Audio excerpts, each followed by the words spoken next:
बिस्मिल्लाहिर्रहमानिर्रहीम अस्सलाम वालेकुम। काश का भाई धान की फसल जैसे ही 45 दिन की होती है तो उसके अंदर शगुफे बनने का अमल रुक जाता है। काश वो इसीलिए कहा जाता है कि यूरिया खाद का इस्तेमाल आप पहले 40-45 दिन के अंदर अंदर मुकम्मल कर लें।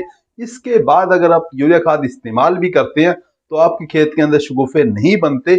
अब हमारे काश्तकार एक बोरी की बजाय 2 बोरी यूरिया की भी डाल दें तब भी पौधा शगुफे नहीं बनाएगा, यानी पौधों की तादाद जितनी इस वक्त है इतनी ही रहेगी, अब पौधों की तादाद नहीं बढ़ सकती।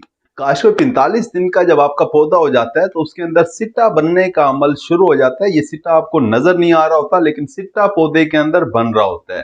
काश में 45-50 दिन का जब आपका धान का पौधा होता है तो वो ये फैसला कर लेता है कि उसने कितना साइज का मुंजर बनाना है, यानी उसका सिट्टा जो निकलेगा उसका साइज क्या होगा और उसके अंदर दानों की तादाद क्या होगी। काश में इसीलिए कहा जाता है कि खादों का इस्तेमाल पहले 30-35-40 दिन के अंदर अंदर मुकम्मल कर लेना चाहिए। इसके बाद अगर आप खादों का इस्तेमाल करते भी हैं तो आपको उतना फायदा नहीं होता जितना के होना चाहिए था। काशो इस वक्त धान की फसल अगर आपकी 45-50-55 दिन की है तो आपको कौन कौन सी खादों का इस्तेमाल करना चाहिए, कौन कौन सी आपको एहतियात करनी चाहिए, कितना आपको पानी लगाना चाहिए, इसके बारे में आज बात कर रहे होंगे। अगर आपने हमारे चैनल सब्सक्राइब नहीं किया, चैनल को फौरन सब्सक्राइब कर दें, साथ में बेल के बटन को दबा दें ताकि फसलों के मुतालिक हम जितनी वीडियो बना रहे होते हैं वो आपको भर वक्त मिल सकें।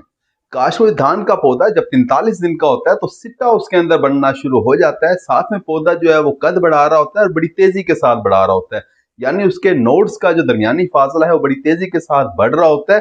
तना जो है वो कच्चा हो रहा होता है, तना नरम हो रहा होता है और तना मीठा हो रहा होता है। काशो यही वो वक्त होता है जिस वक्त तने की सुंडी हमारी फसल के ऊपर हमला करती है। इसीलिए कहा जाता है कि जब आपकी फसल 50-55 दिन की हो तो दानेदार जहर आपको इस वक्त लाजमी तौर पे इस्तेमाल कर देना चाहिए, क्योंकि इस वक्त धान की फसल के ऊपर तने की सुंडी का हमला हो रहा होता है। काश वो इस वक्त अगर आप यूरिया खाद का इस्तेमाल कर देते हैं तो आप अपने तने को मजीद कच्चा कर देते हैं, मजीद नरम कर देते हैं, मजीद मीठा कर देते हैं, जिससे क्या होता है कि तने की सुंडी जो है वो ज्यादा शिद्दत के साथ हमला करती है। ऐसे खेत जिनके अंदर नाइट्रोजनी खाद देर से दी जाती है या ज्यादा मिकदार में दी जाती है, उन खेतों के अंदर तने की सुंडी का हमला ज्यादा होता है। काशो इस वक्त जब आप यूरिया खाद का इस्तेमाल करते हैं तो इससे पैदावार तो नहीं बढ़ती, हाँ ये है कि पौधे का कद ज्यादा जरूर हो जाता है जिससे बाद में फसल गिर रही होती है, यानी आपकी पैदावार कम हो रही होती है। तो काश भाई इस वक्त अगर आप यूरिया खाद का इस्तेमाल करते हैं तो आप अपनी पैदावार को बढ़ाने की बजाय कम कर रहे होते हैं। काशो इसके अलावा जैसा कि मैंने आपको पहले बताया कि ये स्टेज बहुत ही नाजुक होती है क्योंकि सिट्टा पौधे के अंदर बन रहा होता है। इस वक्त आपने किसी भी किस्म का जड़ी बूटियों वाला स्प्रे नहीं करना।